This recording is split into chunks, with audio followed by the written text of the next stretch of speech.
ചികിത്സാ പിഴവും ചികിത്സാ നിഷേധവും എവിടെ കണ്ടാലും ഞങ്ങൾ അവരോടൊപ്പം ആ കുടുംബത്തോടൊപ്പം നീതി കിട്ടുന്നവരെ ഞങ്ങൾ ഉണ്ടാകും. നിയമസഹായങ്ങളും ഉണ്ടാകും. അതോടൊപ്പം സമരങ്ങളുമായി ഞങ്ങൾ മുന്നോട്ട് പോകും. ഞങ്ങളുടെ സംഘടനയുടെ പേര് ജനനീതി സംരക്ഷണ വേദി, അതായത് JSV എന്നാണ്.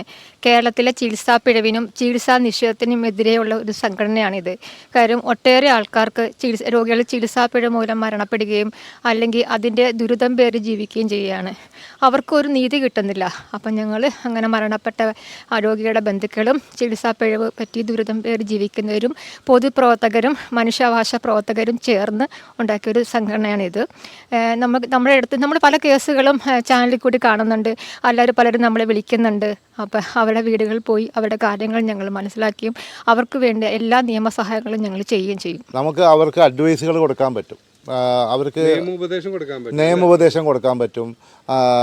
പിന്നീട് ഈ രോഗി അല്ലെങ്കിൽ മരണപ്പെട്ട ആളുകൾക്ക് അല്ലെങ്കിൽ അവരുടെ കുടുംബങ്ങൾക്ക് ഒന്നും ചെയ്യാൻ പറ്റാത്ത അവസ്ഥ വരാതിരിക്കാനുള്ള എല്ലാ മാർഗ്ഗനിർദ്ദേശങ്ങളും നമുക്ക് നൽകാൻ പറ്റും. മാത്രമല്ല, ഇന്ന് തിരുവനന്തപുരം മുതൽ കാസർഗോഡ് വരെയുള്ള ഇതുപോലെ ദുരിതം അനുഭവിച്ച 10,000-കണക്കിന് ആളുകളുമായിട്ട് നമ്മളൊരു ലിങ്ക് ഉണ്ടാക്കിക്കൊണ്ടിരിക്കുകയാണ്.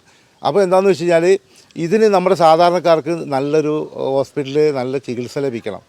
അത് ഈ പറയുന്ന ലൂലൂലും അല്ലെങ്കിൽ ആശ്രമ മെഡിസിറ്റിയിലൊന്നും പോകാൻ പറ്റാത്ത ആളുകൾ, കോടികൾ രൂപ മുടക്കി ചികിത്സിക്കാൻ പറ്റാത്ത ആളുകൾക്ക് മാന്യമായ രീതിയിൽ, അവർക്ക് 5 സ്റ്റാർ ഫെസിലിറ്റീസ് ഒന്നും വേണ്ട, പക്ഷേ അവർക്ക് മാന്യമായ ചികിത്സ ലഭ്യമാക്കുന്ന രീതിയിലേക്ക് നമ്മുടെ ഗവൺമെൻറ് ഹോസ്പിറ്റലുകൾ വന്നേ പറ്റൂ.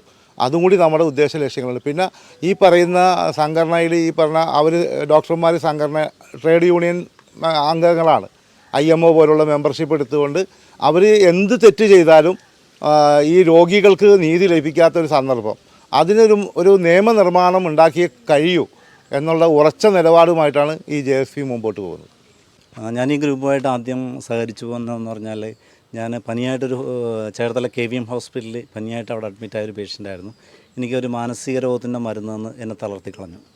അങ്ങനെ ഞാൻ എന്നെ തളർത്തിക്കളഞ്ഞാണ്. അപ്പോൾ അത് കഴിഞ്ഞിട്ട് നമ്മൾ പരാതി കൊടുത്തിട്ട് ഡോക്ടർ കുറ്റം അടക്കം സമ്മതിച്ചിട്ടുണ്ട്. എൻ്റെ വീട്ടിൽ വന്ന് കാല് പിടിക്കാമെന്നടക്കം ഡോക്ടർ പറഞ്ഞാണ്.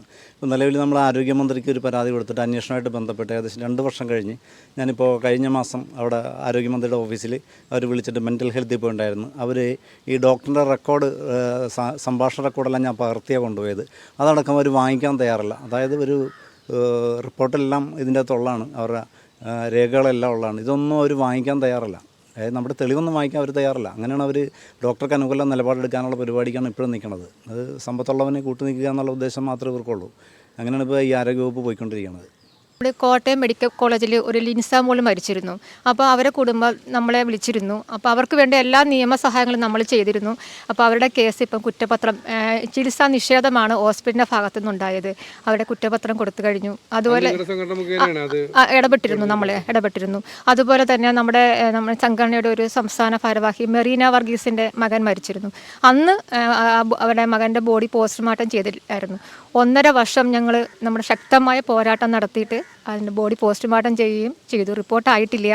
അങ്ങനെ ഒട്ടേറെ കേസുകൾ ഞങ്ങൾ ഇടപെട്ടിട്ടുണ്ട്. എൻ്റെ അമ്മ മരണപ്പെട്ടിട്ടുണ്ട്. എൻ്റെ അമ്മയുടെ ചികിത്സാപ്പിഴവ് കണ്ടെത്തിയിട്ടുണ്ട്. അതിൻ്റെ പോരാട്ടങ്ങളും നടക്കുന്നുണ്ട്. ഇപ്പം നമ്മുടെ സംഘടന ജാക്സൺ ഉണ്ട്, ജാക്സൺ KVM ഹോസ്പിറ്റലിന്. അതും ഇതുവരെ ജാക്സന് നീതി കിട്ടിയിട്ടില്ല. ഞങ്ങൾ കിട്ടുന്നവർ അങ്ങേയറ്റം വരെ പോകും.